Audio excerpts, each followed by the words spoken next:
তোমার জামাইয়ের কি সেই সাহস আছে? তোমার জামাই তো একটা আস্ত বলদ।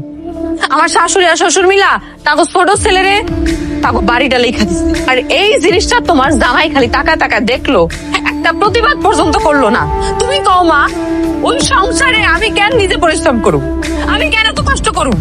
যে স্বামী নিজের কথা ভাবে না, নিজের সংসারের কথা ভাবে না, নিজের বউর কথা ভাবে না, ওইরকম স্বামীর সংসার করে লাভ কি মা আমার?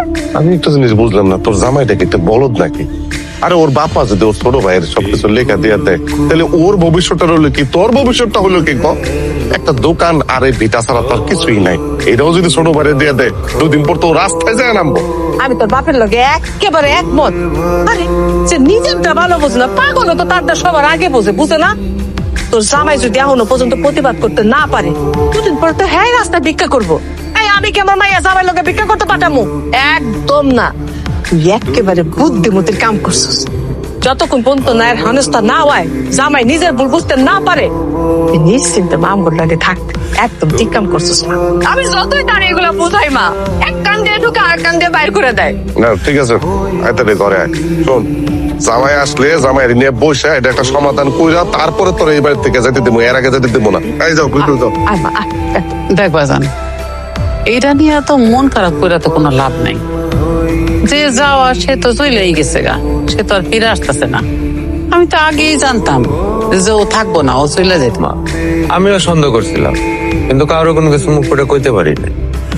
আমার ভাইয়ের মতো শান্তশিষ্ট ভাই এই দুনিয়া তার একটা আছে, এই মানুষটার লগে সংসার করতে পারলো না, ওই ভাই আর কার লগে সংসার করবো কত? আব্বা দেখছো কেমন করে কাউরে কোনো কিছু না জানে সব করে পালাই গেল, কিলে গেল। আমার কি মনে হয় জানো, যাওয়ার আগে নিশ্চয় আমাকে বাড়িতে কোনো কিছু নিয়ে দিস। আমি তো কইতেছি পারিবারিক শিক্ষার একটা দরকার আছে। বাপ মায় যদি শিক্ষাটা দিত, তাহলে কি আর কোনো মাইয়া কি এই সংসার ছেড়ে যেতে পারতো? না চুপ করো না, এত কথা কইতেছো কেন? হ্যাঁ চোখ নাই, দেখো না ছেলেটার মন খারাপ, এত বক বক বক এক বিষয় নিয়ে কথা কইতেছো কেন তুমি? আমি কি খারাপ কথা কইতাছি? আমি তো ভালো কথাই কইতাছি। আমি কইতাছি যে গেছে ভালোই হয়েছে, যেহেতু গেছে গা তার তো ফিরে আনা যাবে না। তার থেকে বড় না কাম করুক, একটা উকিল নোটিশ পাঠায় দেখ, মায়ের তালাক দিয়ে দেখ, সবচেয়ে ভালোই। মা, তোমার এসব উল্টাপাল্টা কথা কও বন্ধ করবা। মিনা আমার সাথে রাগ করে এই সংসার ছেড়ে চলে গেছে, এই বাড়ি তার ফেরত আসবো না, তাই বলে আমি ওরা তালাক দিমু? বাবারে আমি যেটা কইতাছি তোর ভালো লেগে কইতাছি, তোর খারাপের লেখা কই নাই। তার থেকে বরং যদি তালাকটা হয়ে যায়, তাহলে আমি একটা গ্রামের সবচেয়ে সুন্দর মাইয়া দেখে তোর বিয়ে দিতে পারবো। আমাকে এসব কথা শুনতে আমার আর ভালো লাগতেছে না। একটা কথা তোমার করে সাফ সাফ জানাইয়া দিতেছে, মিনা যদি আমার এই সংসারে ফেরত নাও আসে, তারপর আমি কখনো দ্বিতীয় বিয়ে করুন না।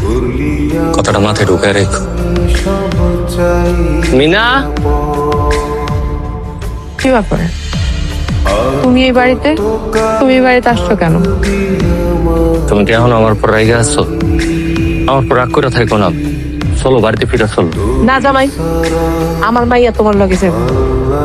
যে বাড়িতে তোমার নিজের কোনো অধিকার নাই, হ্যাঁ আমার মাইয়া যা কি করবো? আমার মাইয়ার কোনো অধিকার আছে? তুমি একদম ঠিক কথা কইছো। তোমারে কিন্তু আমি অনেক চালাক ছোট ভাবতাম, কিন্তু মিনার কাছ থেকে সব শোনার পর মনে হইলো এই পৃথিবীতে যদি একটা অপদার্থ ব্যাককল থাকে সেটা হইলো তুমি। মাইয়াটারে আমি তোমার বাড়িতে পাঠাইছিলাম একটু সুখে থাকার জন্য, কিন্তু ওর কাছ থেকে সব শোনার পর আমার মনে হইলো আমার মাইয়াটা একটা দিন সুখে থাকে নাই। আব্বা, এসব আপনি কি বলতেছেন? আমি তো মিনার সব চাহিদা পূরণ করছি, ওর সব কথা রাখছি। আমি যখন যা চাই তুমি তাই করো আমার জন্য? এত বড় মিথ্যা কথা যে তুমি আমার দিকে তাকায় কইতেছো, তোমার লজ্জা লাগে না? আরে তুমি যদি আমার কথা শুনতা, তাইলে তোমার ভাগের জমি তোমার নিজের নামে লেখা নিতা। জামাই বাবাজি, তুমি আসলে ব্যাপারটা বুঝতেই পারতেছো। আমি তোমার সহজ করে দিই, এই যে তোমার বাড়ির যে অংশটুকু যেটা তুমি নিতেছো না, এটা তুমি যদি অংশ না পাও, তোমার মাইয়া কেমন অংশটা পাইবো? 2 দিন পরে তোমার বাচ্চা কাচ্চা হইব না? এই বাচ্চার ভবিষ্যৎ কি? এই বাচ্চার ভবিষ্যৎ তো তুমি অন্ধকার করে দিতেছো। আমি কই কি, তুমি বাড়িতে ফেরত যাও, ফেরত গিয়া তোমার মার লগে বুঝাই সুজায় তোমার যে অংশটুকু আছে এটা নিয়ে কেন, বাস সবকিছু পরিষ্কার হয়ে যাবো গা, সমস্যার সমাধান হয়ে যাবো গা। আম্মা, আপনার সাথে এসব বিষয় নিয়ে আমি কোনোদিন কথা বলতে চাই নাই, কিন্তু আজকে আমি এমন একটা পরিস্থিতির সামনে এসে দাঁড়াইছি, এসব বিষয় নিয়ে কথা বলতে আমি বাধ্য হইতেছি। আচ্ছা, আপনারা যে কইতাছেন আমার আব্বা আম্মা আমারে ঠকাইছে, তারা তো আমারে ঠকায় নাই। এই যে দোকানের জমি সবকিছু আমার নামে লেখা দিচ্ছে।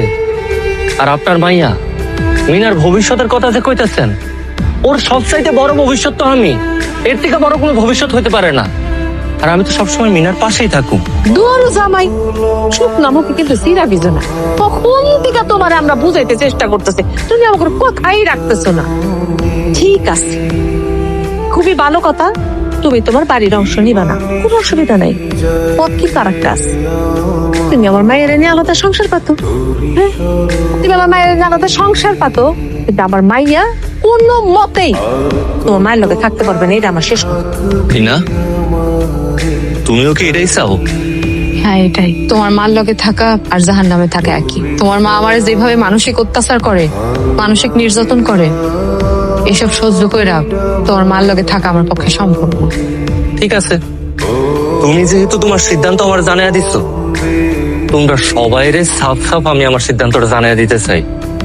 তুমি আমার বউ, আমি তোমার যেমন ছাড়তে পারুম না, আমার মা বাপ যারা আমার জন্ম দিচ্ছে, এই ছোট থেকে লালন পালন করে বড় করছে, তাদেরকে আমি ছাড়তে পারুম না।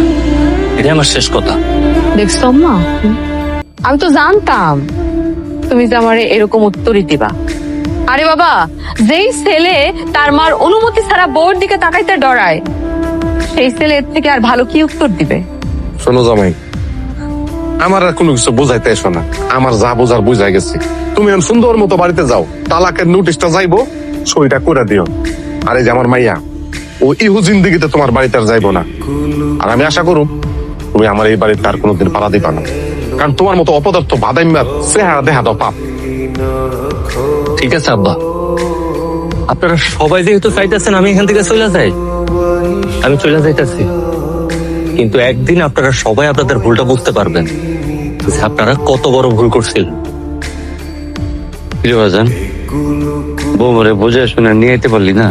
আব্বা আমি গেছিলাম, অনেক করে বুঝাইও বলছি, কিন্তু সে কিছুতে আসতে রাজি হইল না। কইতাছিলাম কি, তুমি আর আম্মা মিলে একবার যাও, তোমরা গেলে প্রথম করে ফিরিয়ে দিতে পারবো না, ঠিকই চলে আইবো তুমি লোকে। আমাকে যাইতে হইব কেন? আর আমরা ওই বাড়িতে যাবো কেন? যে বউ দেমাগ দেখায় এই বাড়ি ছেড়ে চলে গেছে গা, তার দেমাগ ভাঙাইয়া তার পায়ে ধইরা তারপরে এই বাড়িতে ফিরে নিয়ে আসমু? মা এমন করে কইতাছো কেন? আমি তো একবারও কইছি যে যাও গিয়ে ওর পায়ে ধরে নিয়ে আসো। তুমি শুধুমাত্র একবার যাও, তুমি গেলে ঠিকই চলে আসবো। কোনোদিনও সম্ভব না। যে বউ গেছে গা তারা ফিরে আনার জন্য ওই বাড়িতে আমরা কোনোদিনও যাইতে পারবো না। তুই দরকার পড়লে ওই বউরে তালাক দিয়া দে, আমি এই গ্রামের সবচেয়ে সুন্দর মাইয়া দেখে তোরে আবার বিয়া দেব। মা একটা কথা তোমার আগেও কইছি, আজকে আবারও কইতাছি, মিনা যদি এই বাড়িতে ফেরত নাও আসে, তারপরও আমি আরেকটা বিয়ে করুম। আচ্ছা, তোমার ওরে ফিরে আনতে যাওয়ার দরকার নাই। এই বাড়ি ভিটার মধ্যে আমার যে ভাগটা আছে, সেই ভাগটা আমার বুঝাইয়া দাও, তাইলেই চলবো। এটা তুই কি কইতাছ? তুই জানিস না যে এই বাড়ির সব জমি জমা আমি আমিরের নামে লেখা দিছি? তাহলে আবার তুই এটার মধ্যে ভাগ চাইতেছিস কেন? কোন সাহসে চাস? ও আচ্ছা, এইবার আমি বুঝতে পারছি। তুই আর তোর বউ মিলা নাটক সাজাইয়া তোর বউ এই বাড়ি থেকে গেছে গা, আর তোর শিখাই দিয়ে গেছে এই বাড়ির অংশ বুঝা নিতে, তাই না? শোন, তুই কোনোদিনও এই বাড়ির কোনো অংশ পাবি না। কি কইতাছো মা তুমি এসব? তুমি এমন করে কথা কইতাছো, মনে হইতাছে আমি তোমাকে পোলা না। কেন এই বাড়ি থেকে আমার কোনো অধিকার নাই? না, কোনো অধিকার নাই।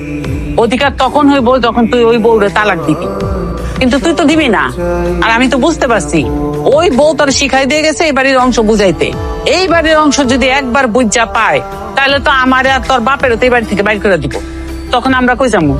এর লিগা এই বাড়ির অংশ তোরে দেওয়া হইব না। ঠিক আছে, আমি বুঝা গেছি যা বুঝার। তোমরা সবাই মিলা যেহেতু চাইতাছো আমি ওরা তালাক দিয়া দিই, সেটাই হোক, তালাকের ব্যবস্থা কর। তবে এটা মনে করো না ওরে তালাক দিয়া এই বাড়ি বিটাই যে আমি ভাগ পামু, সেই ভাগ আমি চাইতে আসুন। আমার কোনো কিছুর দরকার নাই, আমি একাই আমার বাকি জীবনটা পার করে দেব। সারা জীবন খালি এটাই চাইছি, তোমরা ভালো থাকো, সুখে থাকো। আর আজকেও সেটাই চাও, কোনো সমস্যা নাই। একটা কাজ করলে তুমি ওরা রাগাইলা কেন? তুমি তুমি জানো না বৌমারে সে কত ভালোবাসে? আরে তুমি এই সমস্ত পেশাল বাদ দেয়া তাড়াতাড়ি চেয়ারম্যানের কাছে যাও। চেয়ারম্যানের বাড়িতে গিয়ে তালাকের ব্যবস্থা করো। একবার তালাকটা দিয়া দিলে আর কোনো সমস্যা নাই। নতুন বউ বিয়া করায় নিয়ে আসমু, তখন দেখবা যে নতুন বউরে দেখা আর পুরান বউর কথা ভুলে গেছে। যা খুশি তুমি তাই করো, আমি কিছু কইলে তো আর খাটবো না, আমি কিছু কইতেও চাই না। চেয়ারম্যান সাহেব, আমি একটা মানুষ, আমার মতন একটা মানুষের সাথে যদি কেউ সংসার করতে না পারে, তাহলে তো কারোর সাথে সংসার করতে পারবো না। আপনি এই সমস্ত ঝামেলা না কইরা তালাকের ব্যবস্থাটা তাড়াতাড়ি কইরা দেন। বড় বড় কথা কেন না